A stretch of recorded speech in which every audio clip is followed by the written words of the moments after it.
Charged with beating his dog to death in Fremont, has now admitted to the crime. Michael Sandlin was there last summer when somebody found the dog on a bike trail in Fremont, and he now joins us live in studio with what we're learning tonight. Michael?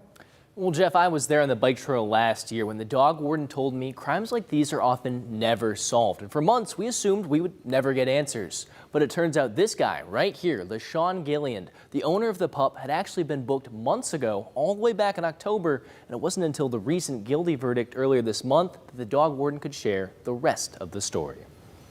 It all started on a dusty bike trail when a group of runners spotted blood dotting the rocks near the river. Following the trail, they found a 2-year-old female pit bull lying at the bottom of the creek with no collar, no microchips, bludgeoned to death with a stone. If it is just an act of cruelty, then, animals are the first step, and then it escalates.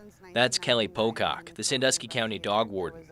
She had guided me through the scene when we first reported it back in July, and in the months following our first meeting, she sent the dog's body to a necropsy lab in Columbus, while back in Fremont, she continued to follow leads.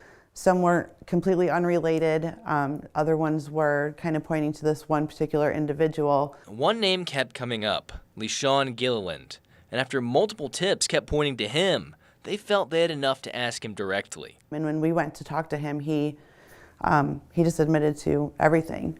The reasoning was different than what the forensic evidence shows, but he never denied that he had killed the dog. According to Gilleland's testimony to the dog warden, he had been walking the dog, whom he called Ganja, when she was suddenly hit by a car. And he said that the dog was laying there convulsing, so he felt like he had no other option but to kill the dog. But Pocock says the forensic evidence told a different story. The forensic evidence shows absolutely no sign of the dog ever being struck by a car.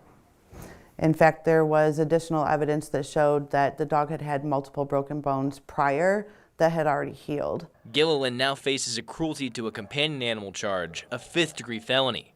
For Pocock, who had dedicated her entire adult life to defending animals, being able to effectively close this case is nothing short of a relief. Being able to bring whatever justice happens from this situation for this dog, we all feel good about that.